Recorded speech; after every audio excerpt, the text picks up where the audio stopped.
and we are on until 12:30. We're going to deal with some economic matters, particularly concerning the health of the country. The Finance Minister, Seth Tekper, was in Parliament on Tuesday to request to spend an additional $865 million Ghana cedis, right? And then request also for a Eurobond of $1.5 billion, is it? Very, very, very huge amounts of money. Why do we need all of these now? And what difference will they make? What negative impact will they have on the country? Let's listen to the minister briefly. Debt stock, which stood at 53.1 billion or 24.5 billion US dollars as at end December 2013, increased to 79.6 billion Ghana cedis or 24.8 billion Ghana cedis as at the end of 2014.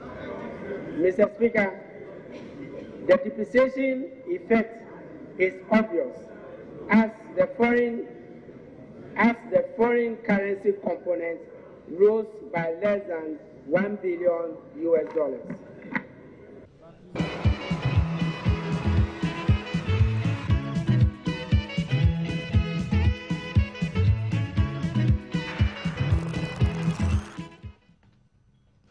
You're welcome back. The show is brought to you by Bank of Africa Strongest, a group MTN. Welcome to the new world. Sasso Spray, fresh and powerful Star Assurance, creating smiles since 1985, celebrating 30 years of solid partnership. Lipton Tea, the #1 tea brand. Yum Vita, the delicious way to grow. And if you're looking for an alternative way of banking and also receiving money without any stress, you just have to look at Bank of Africa Ghana.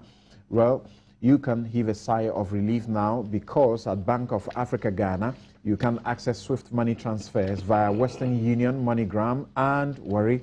Bank on the go with the electronic banking product BWeb and BWeb and B Mobile, and also pay your fees and utility bills. Now that's value for your time. Thank you very much. Bank of Africa is all over the country, so just locate them wherever you are and do business with them.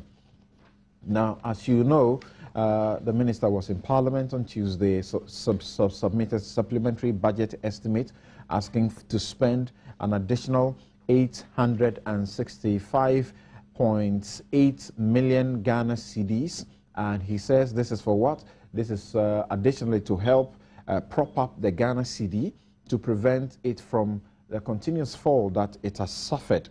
And it's been very, very, very interesting. This is also coming at a time when the minority is complaining, and their complaint is that they were asked to approve a loan, and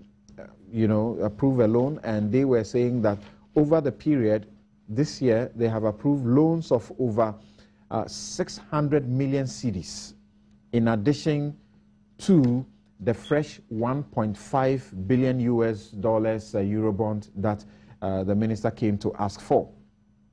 About 550 million cedis of these loans are to come from the International Development Association. They have some worries because the current debt of the country is at over 90 billion cedis. That's the current debt of the country. That is 7.5% of GDP as at May of this year.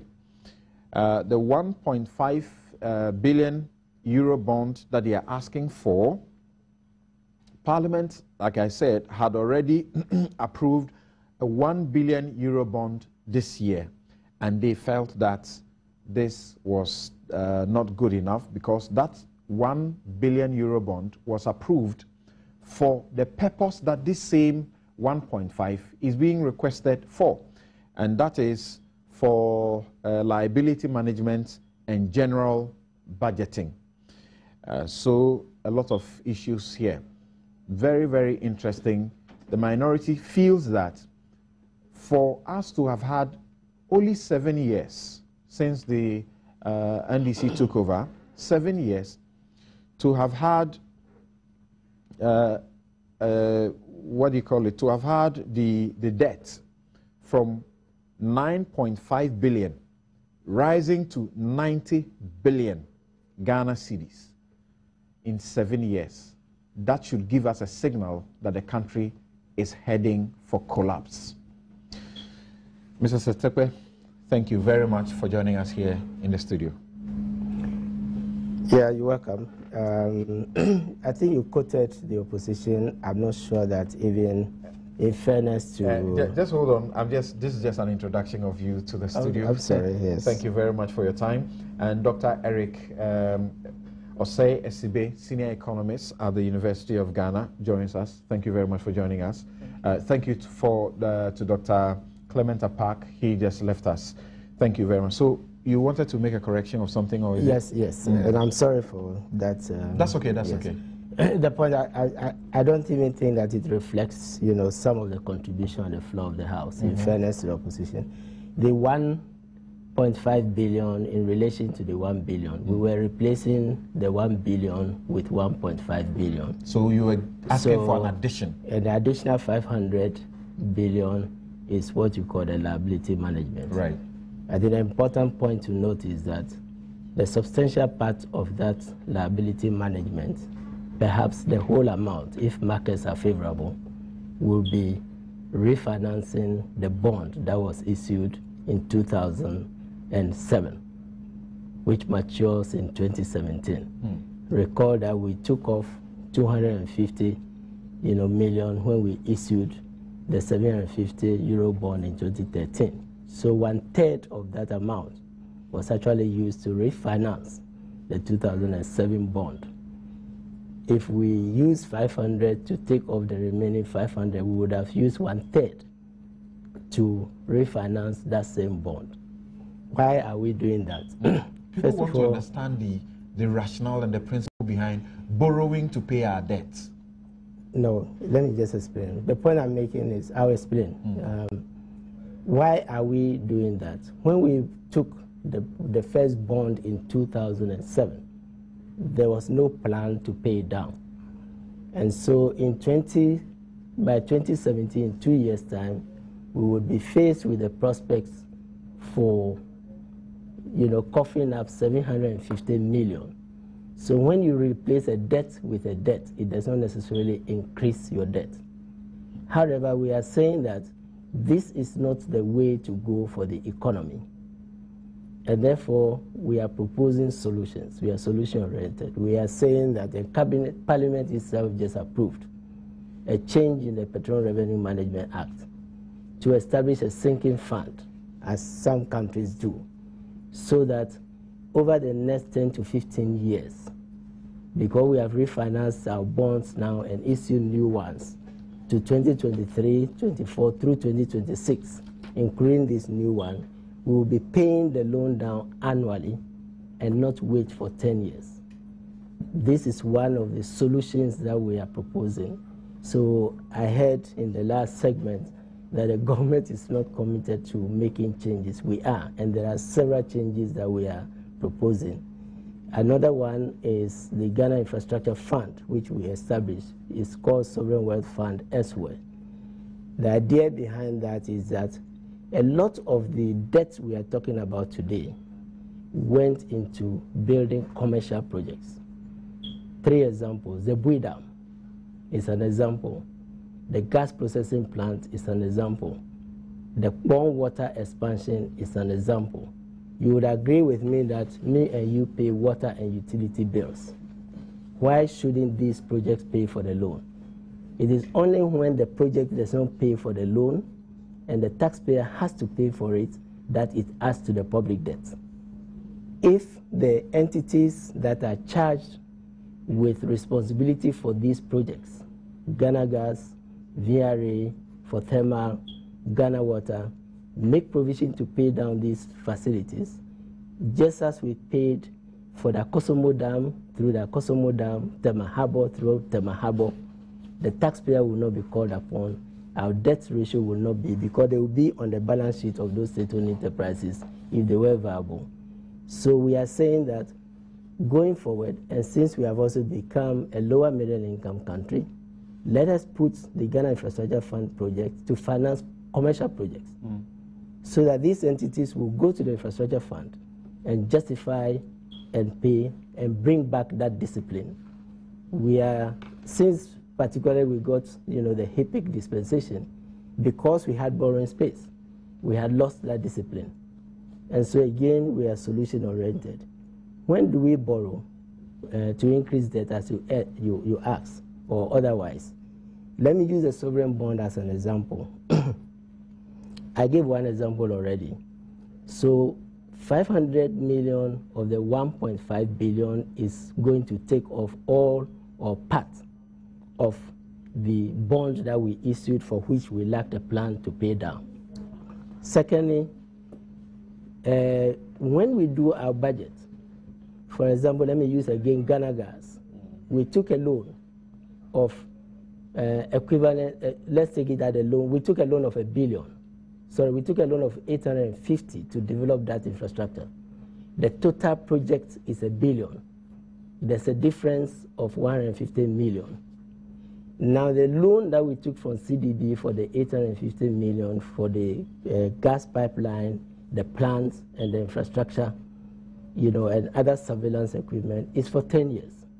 How were we financing the remaining 150 in the past? We were going to the treasury market because we treated this as a budget contribution. We did the same thing with the Gang of Six, the roads. You recall they are sorry states until we came to borrow to finish them. In essence, the alternative of thinking that you can put major projects on your balance sheet, the nation's balance sheet, a developing country, itself is not a viable one. And we learned with the Gang of Six that that alternative doesn't help. Now, instead of going to our treasury market to borrow for a gas processing plant, we are saying let's go to the international market to pay for that 150 million and use a gas processing plant to pay for it. What is the outcome of that? There will be less pressure. Government will not be going to the domestic market to borrow, and banks will give that money to the private sector. And in the process, interest rates, are likely to go down. These are some of the issues around borrowing. Every country borrows for development. The U.S. issues what you call 30-year bonds, 25-year bonds for their infrastructure development. The difference is that they don't do what we do in Ghana. They don't put it on a taxpayer to pay for commercial infrastructure. Many of us have had the opportunity to travel. If you are familiar with the New Jersey Turnpike, there are about 8 toll, plazas. Every bridge you cross, Delaware Bridge, you pay for, crossing the bridge. The commercial infrastructure has to pay for and let us stop putting commercial infrastructure. If we don't do this, it doesn't matter which government. Because we cannot finance all our development, the power, whether temporary power or what that we are talking about, or the more permanent ones, if we take this approach, our debt levels will increase. It calls for our state-owned enterprises, sitting up so that they will perform and stop putting the debt, on. I do appreciate in making these points that sometimes because of the state of subsidy that we used to have, often government itself was not able to pay the state-owned enterprises. That is the reason we are removing subsidies that are not targeted, sufficiently targeted, in order that the state-owned, the government would not be owing those institutions. A major thing that scares all of us, and the minority speaks about it very eloquently, is about the sustainability of the debt profile. Since the year started, you have been talking about and implementing a lot of measures to, as it were, check the public debt. Despite all these measures, the public debt has now hit 90 billion, is it? Yes. Now, you have a fourth Eurobond you are dealing with. The question is that this is going to lead the debt to unsustainable levels. It is and the sustainable. minority says we are likely to collapse this economy. It is sustainable. It is not about whether you take debt. If we are going to resolve DUMSO, our budget cannot resolve DUMSO, let's face it.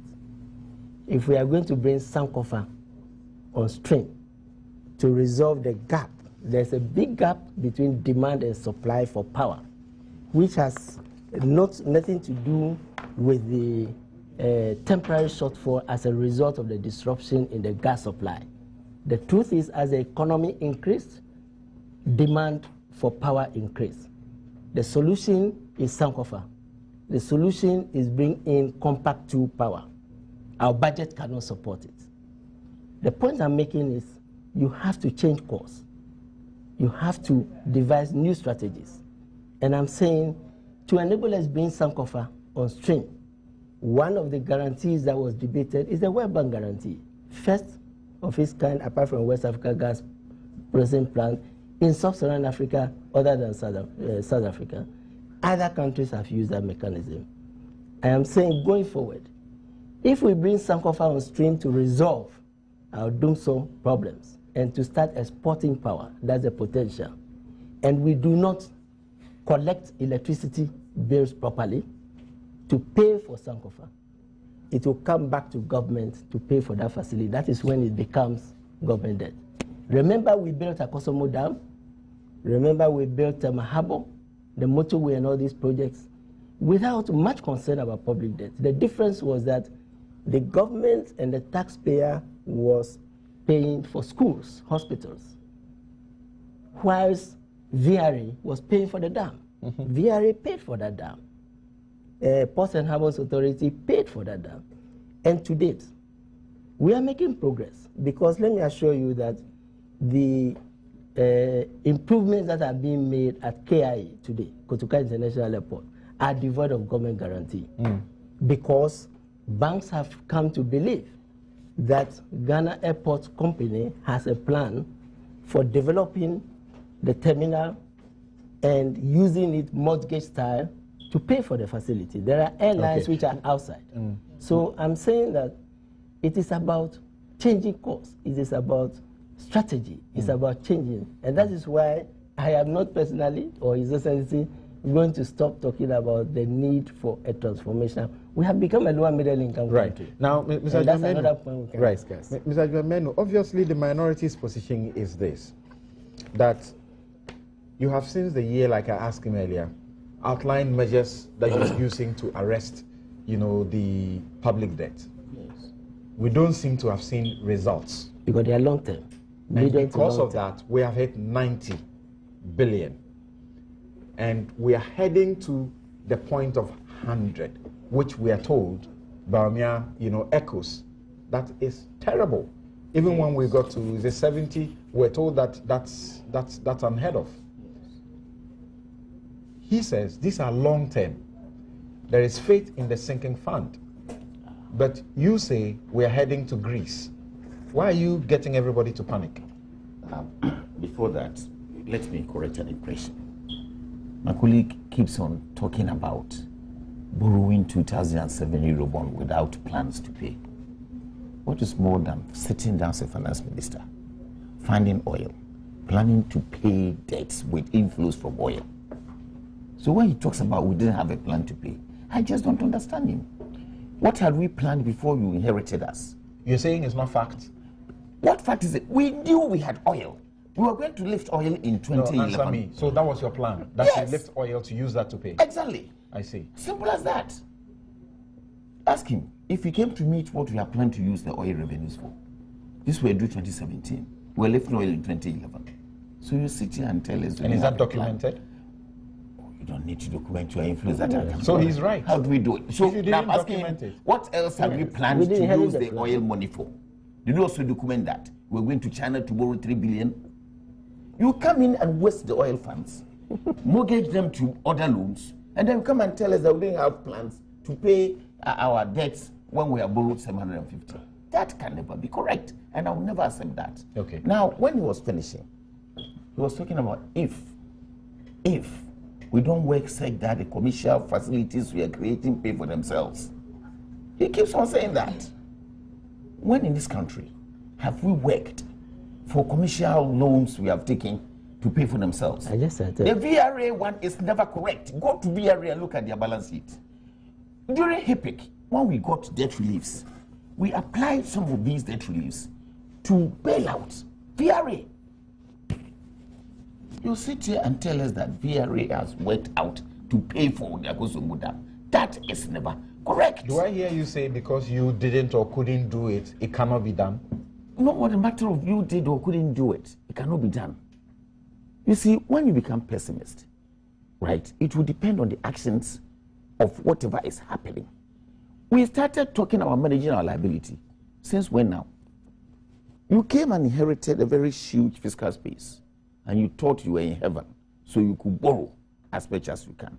We started raising flags as far as back that time. We said, no, we have space to borrow. The president himself said it. No, we have space to borrow. At that time, our total debt stock was just about what you said.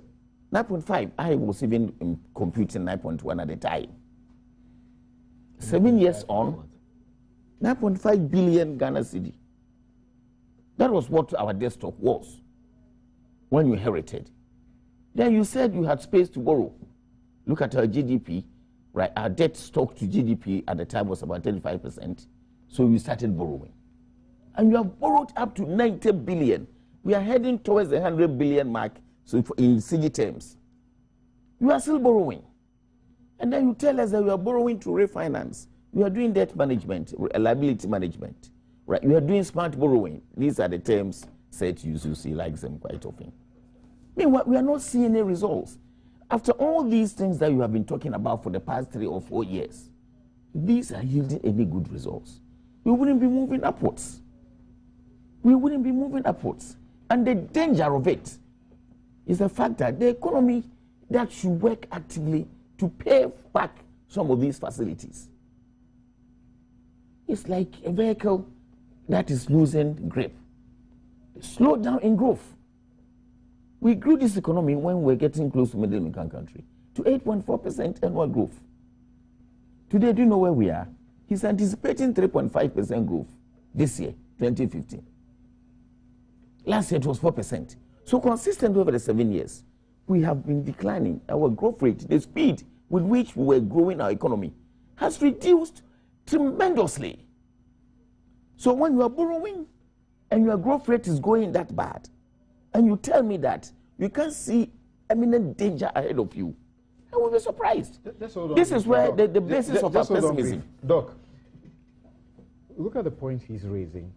Obviously very scary, but the minister points to certain things that we ought to pay attention to, and the fiscal discipline that they are introducing. And you talk about the borrowing. He says, we are not borrowing and putting the money into a leaking basket.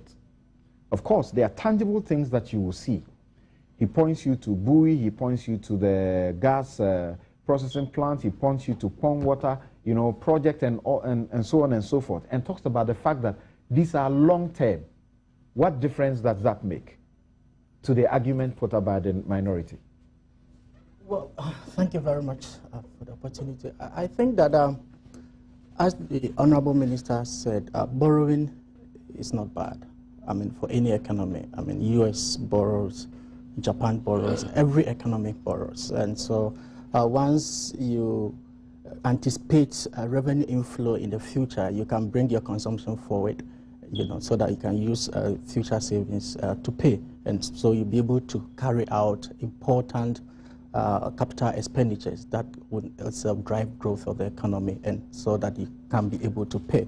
So by and large, borrowing or building your debt stock is not a bad thing for any economy. Every economy borrows, if I should repeat that. The issue really is about the sustainability of the borrowing, and then how well we have put in place a debt management strategy to be able to tackle that. if you look at the debt management initiatives that have been outlined, I think they are all very good ones. The escrow account, the infrastructure facility accounts, and all that are quite good. But my concern really is how we intend to pay out, particularly those that are maturing today, because when we over-rely on external financing to retire this debt, we are further exposing ourselves to external shocks of the economy. In that, in no time, all those monies will also have to be matured, and you have to mobilize domestic funds to be able to pay them. So you then begin to put extra pressure on the economy, which can throw your economy out of gear. And therefore, much as the debt management initiatives are a very good one, by all standards, I think that our financial strategy should have to be relooked. Raising the Eurobond, recently IMF issued warning to developing countries for overly exposing, integrating themselves into the world financial economies, because you subject yourself to sudden withdrawals, and when that happens, your economy can crash so easily. So going to the Eurobond to borrow about 1.5 billion is good. You are retiring maturing debt, but what about if the economic conditions change? The U.S. is thinking about tapering off, raising its interest rates. That can easily tumble this economy. What are the options in this situation? The option is look within. Alternative, alternative, yes. Yeah. Look within. If this economy was growing, and the revenue inflows were good, there was no point we should rely on external financing. No. I'm not talking about the ease. Yes, so the alternative... In the circumstances we find ourselves, what would be the alternative that you would have looked for in retiring is to do some debt? kind of expenditure switching here and create that kind of fiscal space to be able to retire that without necessarily having to borrow. Because for me, there are some... economists, I want to understand you. Mm-hmm. So he says, what he talks about, I have come to understand that you take this money to retire your debt. And I'm asking, you say that is good, but it has consequences. And I'm asking, what other alternatives would have been available to us? That is what I'm saying, is that obviously we generate funds from domestic. It depends on how you set your priorities. If you know that you cannot continue to borrow on short term because you will not have enough inflows, you target, even the whole idea of the way we're borrowing. Minister just mentioned about the U.S. borrowing on 30-year basis. Okay, the terms of borrowing is key. The cost of borrowing is key. If you look at all of that, we go in and we borrow for 7 years, 8 years. In no time, the amount is maturing, and we have to quickly do something. I think it's a knee-jerk approach to the whole thing. We need to be strategic that the economy is under stress. So anytime we are planning any kind of borrowing, we have to have some kind of long-term borrowing, both domestically and externally, so that we can always have that fiscal leverage to be able to plan and pay them, have a gradualist approach in paying. Are the fears of the minority justified? Not necessarily. That I don't think we are heading towards great, because that is too far-fetched, if you ask me. How do you explain that to the ordinary man down there who says they're using, for example, telling you that this was our debt stock, 9.7 is it? Yeah. In 7 years, it's gone to, I said 9.7. Yes, 9.7 billion, and in 7 years, it's gone to 90 billion.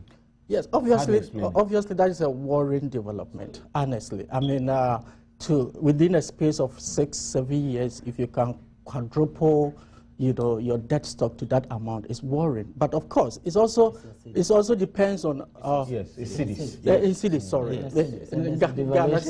Yes, I think the dollar is about 24 billion or something thereabout. Yes, it's still quite high, depending on looking at our GDP, the size of the economy.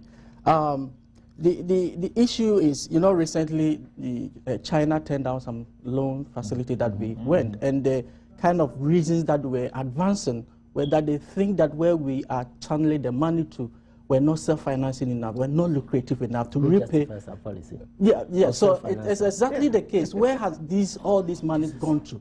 If all this money had gone to areas that are productive enough, viable enough to repay this money as and when they matures, then there's no problem at all. But you can realize that in between the time, now we have recognized the need to put up the GIF, the Ghana Infrastructure Funds and all that. But although it's good, it's a little late in the day, because we could have done this much earlier to ensure that all the monies that we're borrowing goes directly into expenditure. The minister is supposed to get quite a bigger chunk of this discussion, because we want to dedicate it to him to explain a lot of things. But that doesn't mean that you don't get the opportunity to explain as we just did. Egbert, this is where your economics must come to play. What's your understanding of the current situation, having heard Mr. Seth Tekper, having heard Mr. Emmanuel, and also Dr. I would say that I do not envy the Honorable Minister at all. He is caught in a situation where, simply put, you are pouring water into a basket.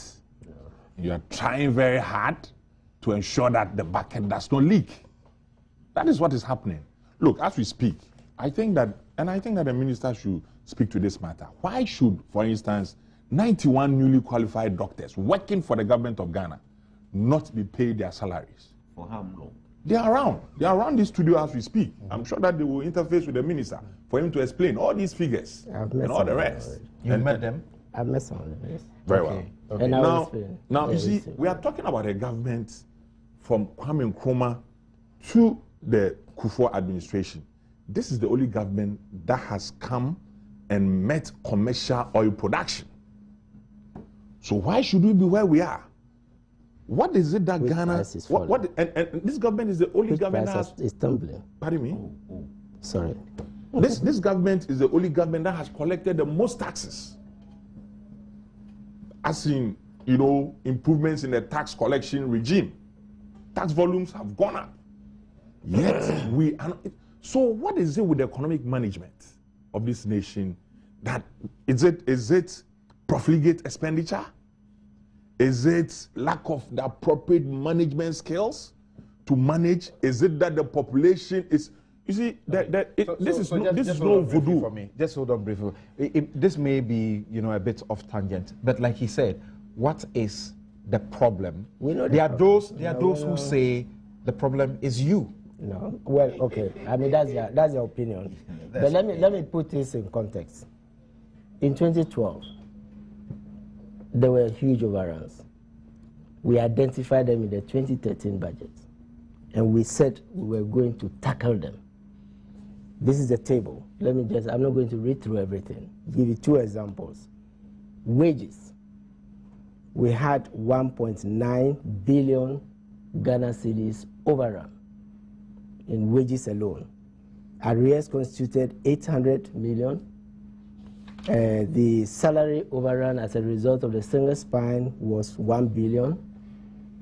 We came up with a homegrown policy. We came up with the 2013-2014 budget.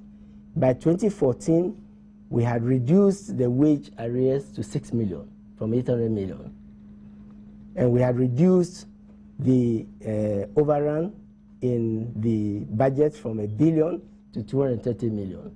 As we speak, that overrun, we are within the budget, as we just said. Now, utility subsidies, 300 and approximately 40 million. And then we have, by 2014, recovered. The last one, in 2012, that was the first year of exporting crude oil. We said we were exporting 90,000 barrels. We exported 73,000 barrels. Whilst we were having the expenditure problems, there was a revenue shortfall of corporate income tax alone, 380 million Ghana cedis. We have since recovered. The problem now is a fall in crude oil prices. In order not to repeat that mistake, we went back to Parliament promptly when the crude oil prices were falling to say, don't repeat the 2012 mistake. Prune down expenditure, as the professor is saying.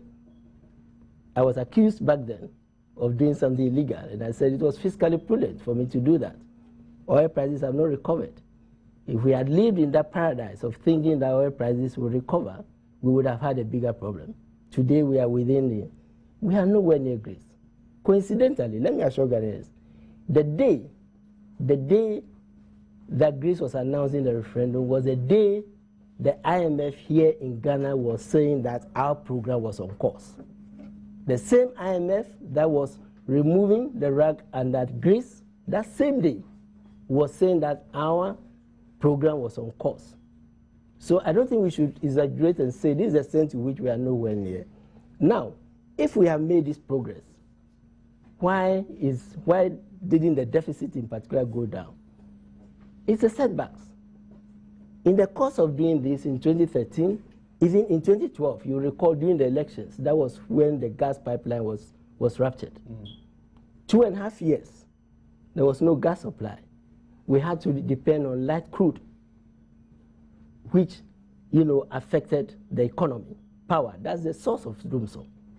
Secondly, immediately a short while into 2013, when we launched the reforms, gold prices fell, cocoa prices fell. That is the difference between the previous 5 years and what we are now. So you just met unfortunate circumstances. But a finance minister is also appointed to manage problems. Because even the advanced economies, remember, some of them are still getting out of the global financial crisis. 8 years. And Greece came out of that global financial crisis. Portugal, Spain, Ireland has gotten out of it. So it's a matter of looking at the situation at any point in time and devising policies. Now we are saying that because of those price falls, we went for an IMF program because we were hemorrhaging in terms of forex supply, gold, cocoa, and then crude oil. Okay, we are saying the medium term is something different. Because in the medium term, the services sector relatively remains strong. The agriculture is recovering from the first quarter results. The estimates we used were based on last year's, GSS will revise it. We are also saying that going into what we call the medium term at the time, which is 2015, we will bring the gas processing plant on course. The investment CDB will begin to yield, results. And we are saying we are going to do everything we can to bring Sankofa on stream. As we speak, the World Bank is going to the board on January, at the end of the month, 30th, to be specific, to approve the partial risk guarantee that would ensure that the 700 million of investment by E&I Vitor will come in, and the compact and other investments of about $7.9 billion dollars will come in. That is the medium term. 10 field, the necessary agreements have been done. We know that there's an FPSO. So I don't think that we should paint a gloomy picture of the economy. The fact that you have gone through a problem. Do you have an answer to your question? And particularly, maybe you should add this. He says that, he asked the question, when have we ever been able to manage our debts, our liability, in the manner you are seeking to do? It is the fact that we did not do it does not mean that other countries have not done it. Gabon has a sinking fund, Cameroon has a sinking fund. And when we talk about Ghana Infrastructure Fund, 30 years ago, Dubai did not have, anything like a sovereign wealth fund. The development of Dubai, which we all admire, started when they stopped taking their oil to invest in New York and other places. Petrodollar, you remember, that term. And they started utilizing it for their own development. Yes, I do admit that, we discovered oil. And the answer is the judicious use of petroleum revenue, which both sides of the aisle agreed, and we have a Petroleum Revenue Management Act. And that goes to a very important point, that Doc raised. It is true that if you are borrowing from outside, you have an exposure. And that is what we are seeing. What we are seeing is this. The debt stock we are talking about, in actual fact, we are tightening. In dollar terms, in 2013, the debt stock in 2013 was 24.5 billion US dollars. At the end of 2014, it increased to 24.8, 300 million. We used to have annual accumulation of 1 billion, 1.52 billion. So this is a deceleration. Why is it rising in CD terms? I said this and people misunderstand me. It is Forex. So whereas this is increasing by 300 million, within that 1 year as a result of the depreciation of the CD, the debt stock has increased from 79.6 to 53. So the 300 million is translating to 26.5 billion. Now this 24 billion includes the 750. So let's not be, I don't want to use a rough, let's not be deceived by the 9 billion Ghana CD that we are talking. Let me explain. Right. Let me explain. I'm saying that the will be reducing. But With the current appreciation, about 25%. So we expect the debt stock to reduce. it will reduce. In fact, the calculation has brought it down. Okay. It has brought it down from. Right. Let me give a Let me figure. hear Mr. Emmanuel too. What's your reaction? He's clearly suggesting to you that, look, you're just being unnecessarily pessimistic, and that facts on the ground, this is progress. His own explanations and If you answers, look at it in that direction. his own explanations and answers form part of the basis for pessimism. Let me tell you, those days when our economy was not seriously liberalized, if we hear of devaluation, it will be a direct governance policy. These days after liberalization, if you hear of devaluation, it will arise out of government's way of managing the fiscal environment. No. If you borrow, and you knew very well that you borrow in dollars and you are exposing yourself, when it comes to time to pay, you will put excessive pressure on the dollars that you are holding because you want to pay your debts. You see, the 1.5 billion we're You going want to to borrow. react to that quickly? Yes, that quick point. Yes, You see, and just quickly. it goes to Prof's point. How do you protect yourself against that exposure? The source of the sinking fund, remember, is the petroleum revenues. It's in dollars. So the sinking fund, that's what sufficient countries protection. do, it hedges against it. Secondly, Okay. you can take hedges and others against. There are tools for this. It's a very valid point, as we have seen.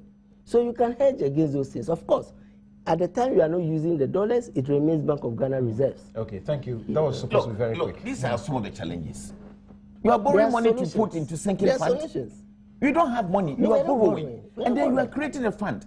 I don't say the fund creation is No, we're not not good. borrowing. But the timing, the oil revenues you're putting in there, couldn't you have borrowing? used that one to support some of the borrowing, the refinancing things that you are doing?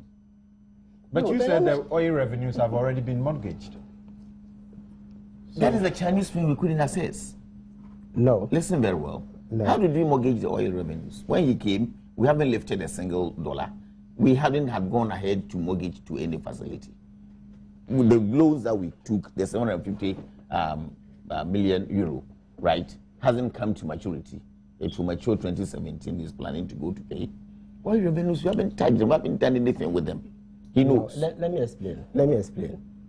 The use of the oil revenue to get the CDB loan and put it incidentally in the same escrow that we are talking about to repay the facility is no different from what was done by the previous administration with respect to cocoa for breakdown.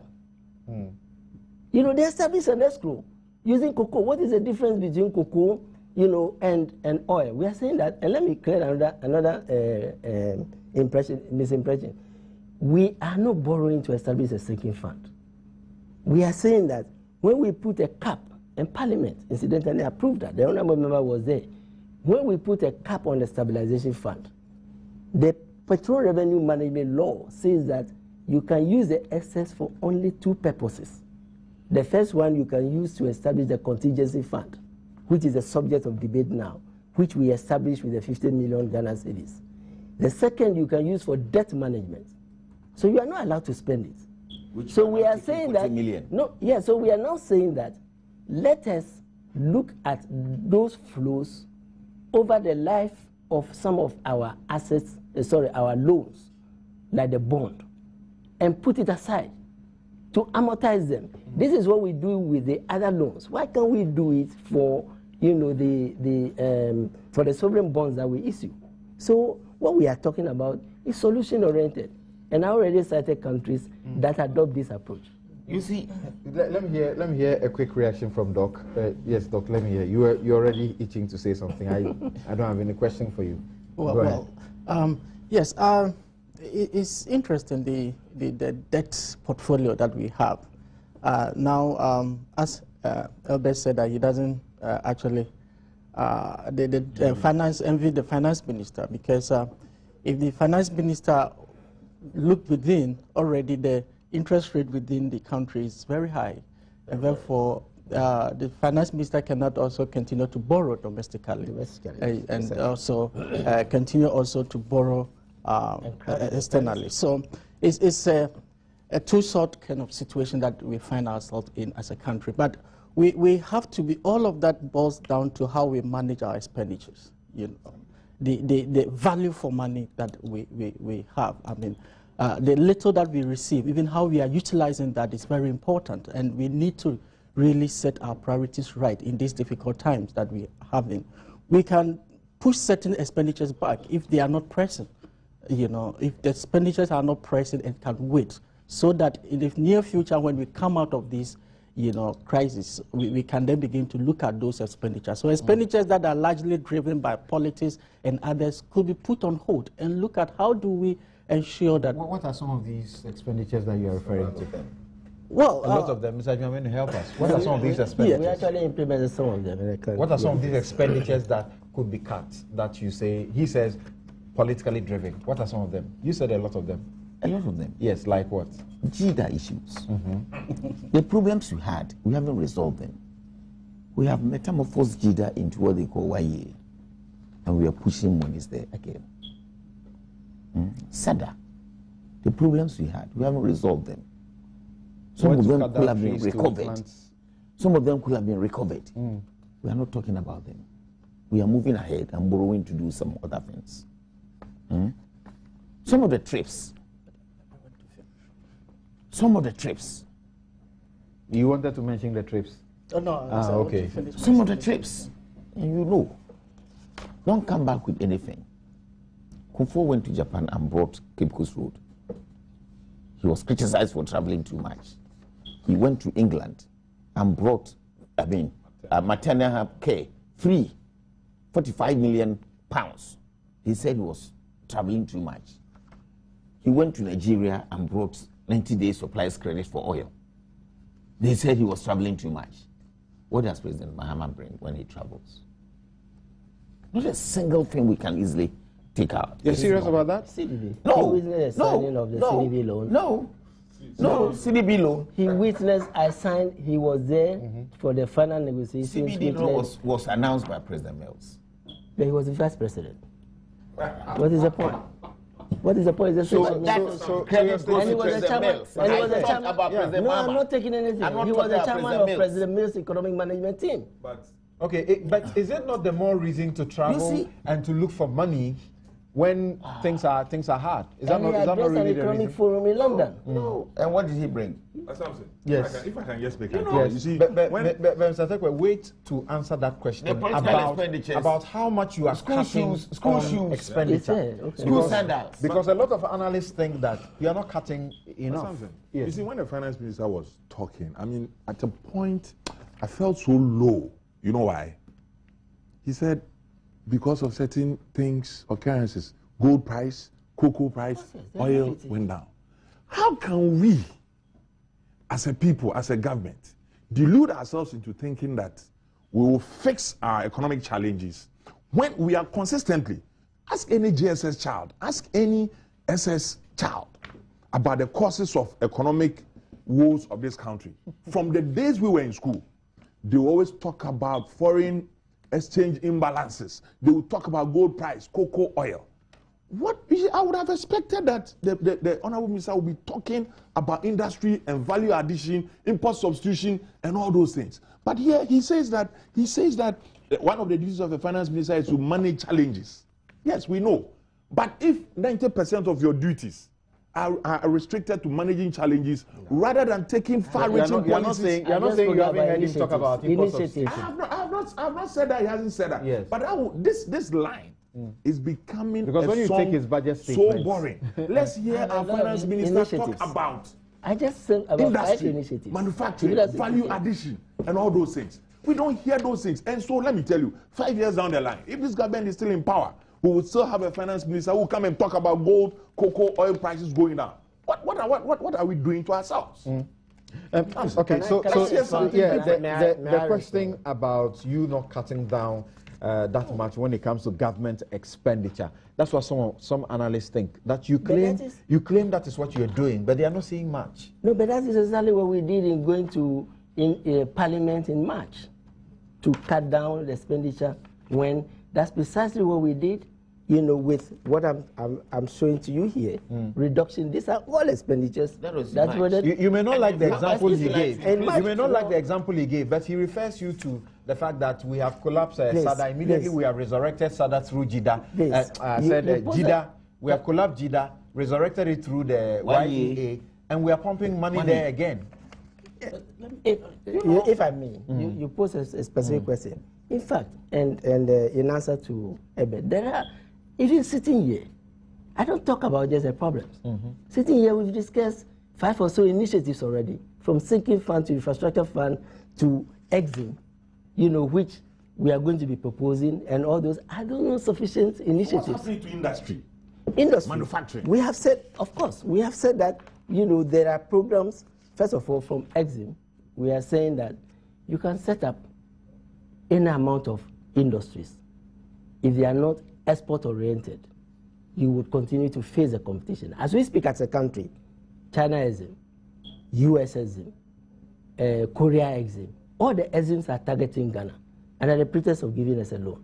When are we going to come up with our own EXIM that will be export-oriented? Because we are. So we are solution-oriented. And in fact, I did propose, and in this very budget, I did indicate it's not on loans. It's not about loans. In fact, when you establish an EXIM, what happens is that the EXIM, because it is supporting an exporter, the revenue is in forex, and therefore the loan can be denominated in forex. In fact, that is the principle under the success of the cocoa bond, which is very successful. Everybody admits. Why? We sell the cocoa is sold in dollars, and the money is used immediately to pay for the loan. Cocoa bond goes the next year, and it's successful. So why can't we take the pineapple, you know, bring the pineapple sellers together, establish a bank?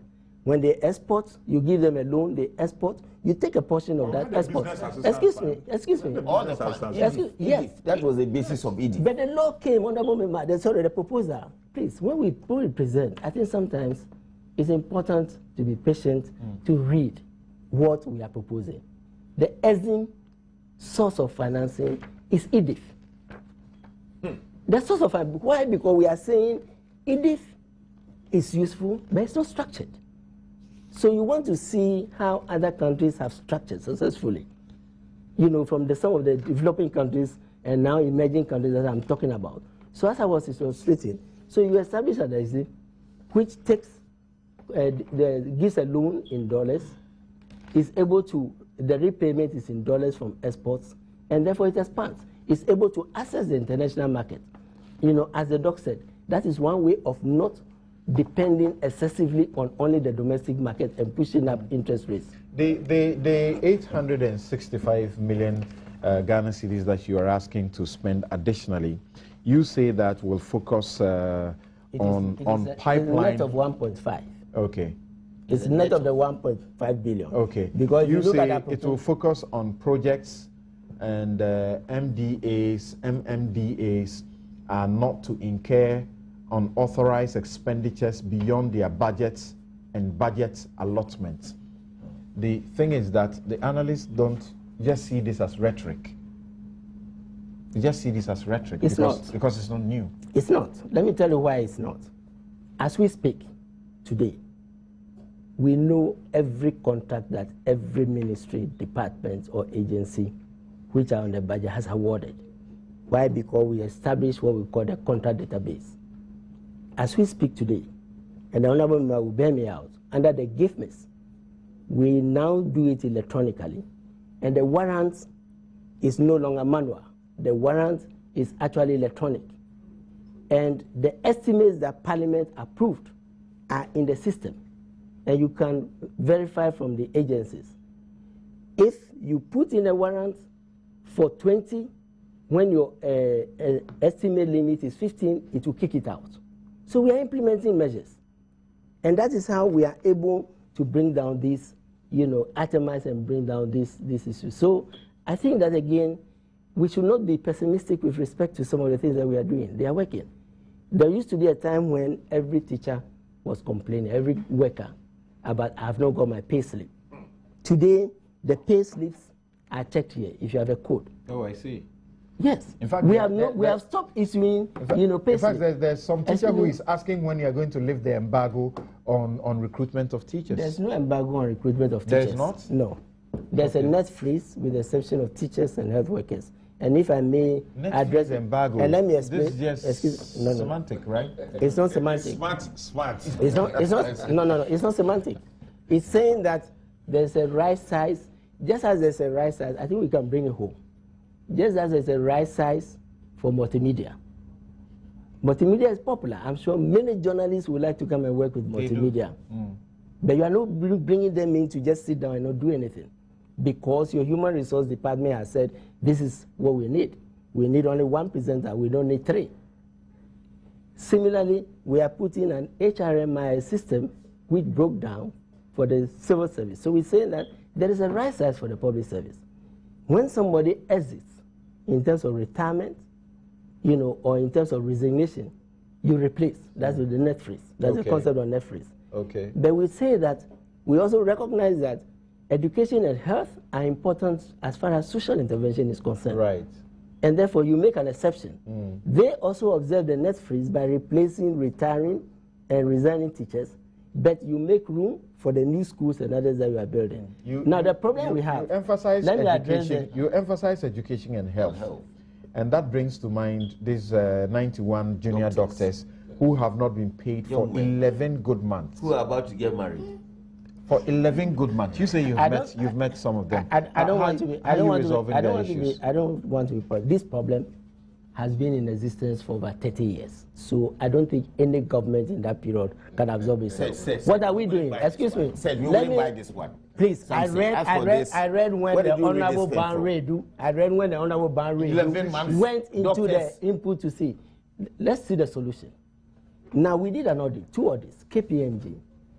And as I read the other day online, it takes 30 months for the ministries, departments, and agencies to enter the personal data. 30 months. 18 to 30 months. After all the giftings. Now let me explain. No, please. No, I think we are being serious. Let me explain. Yes. No, you are not saying. Yes. And I'm not seeking to preempt what your answer will be. You are not saying that the guy should start work and wait for about 2.5 years to get paid. No, the reason being, please, something. Let's just look at the reasons, then we can look at the solutions. The reason being, once you leave school, you are posted. You go to your district and you start the application process. In your district, that paperwork and its manual is brought all the way to the region and to the national. This is what is causing the delay. Then they are put together and someone has to input them before they interface with the payroll. So what is the proposed solution? Just as we have succeeded in eliminating paper statements, we are having a meeting as we speak now to transform those applications, whether for employment, for leave, for transfers and whatever, to electronic. Because after all, if you are going for a visa today, you don't fill in paper. Do I hear you say that they need to wait for some more months after these 11 months to be paid? No. The backlog is being cleared.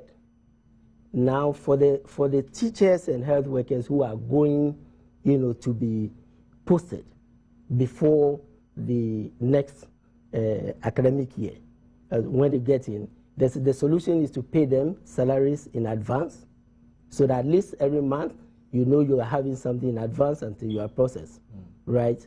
And then they will be used to pilot the electronic, which I'm talking about, so that in a year or two, just as we did from 2010 and eliminated the pay slip. See, all these doctors want to hear is, when are you paying their monies? I just said it. I said those who, I can assure them that, in 2 weeks' time, those whose clearances have been forwarded and are waiting financial credit will be paid. 2 weeks? Yes.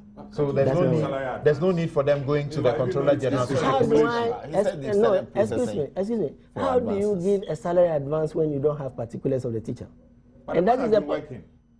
He's been working, but I'm saying the paperwork. Now let me take you briefly on this. Then I bring my guest in to close. The power situation. How is the minister dealing with it?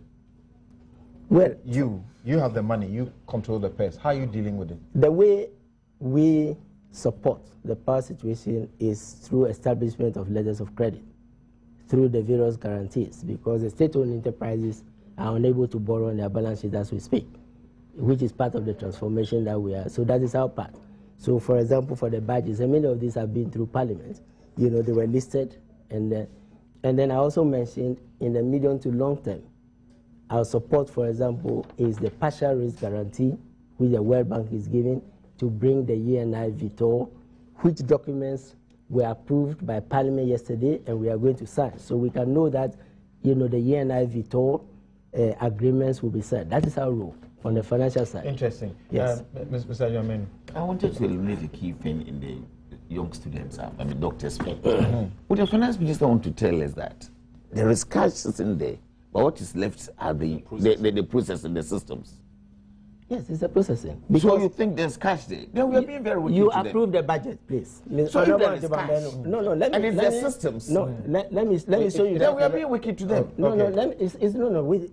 If I may, please. Yes. The extent to which we are saying the money is in there is that the estimate that budget approved, which is here, and the revised and the actual, we've not exceeded it. In line with the reforms that we are doing. So how can we say there isn't any money?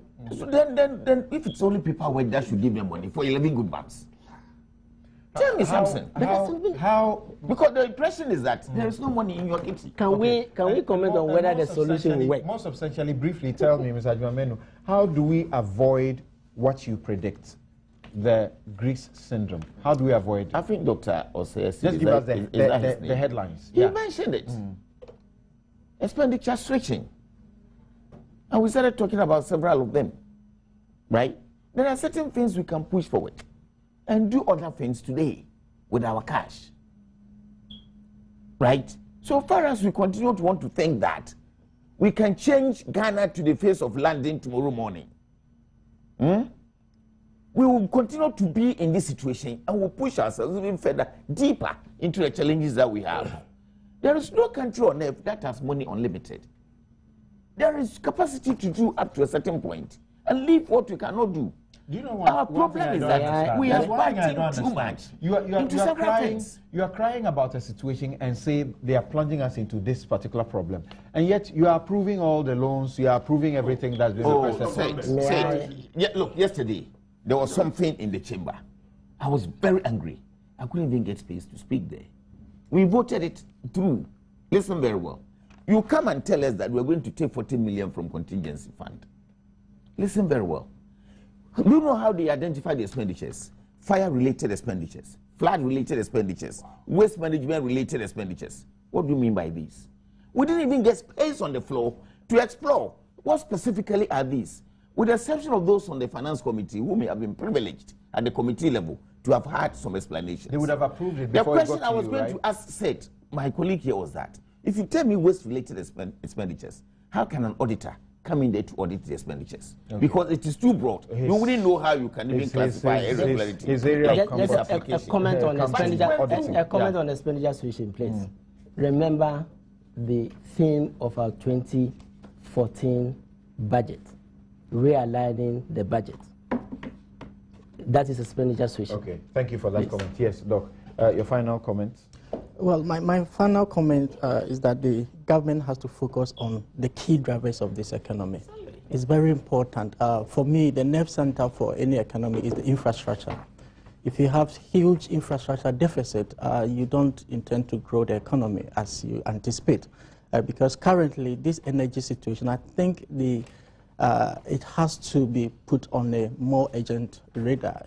Government has to find money, whatever that it takes, to be able to address it. It has to, because that's it's a concern key. shared by many. Yeah, that we are not giving whatever, it because that even if it's deserves. loans and you can ensure that your manufacturing, your industrial sector is working, you'll be able to generate enough domestic resources to repay, other than borrowing to repay the loans and other things. So for me, it's very critical that we solve this energy situation within the shortest possible time. And also the other infrastructure like roads, they are all drivers of the economy. Okay. If you look at the last budget, as the finance minister read, you could see that the expenditure on capital is actually reducing. It's going down. And for me, it's quite worrying. If you compare that to even to the interest payments, it's much lower. And for the first 2 quarters, it has fallen. Thank you. So I believe that the finance minister can begin to look at that and spend more on infrastructure, what do you say, roads and energy. I'm just advising the minister and the government, they should cut down on the profligate expenditure, the freebies, and all the,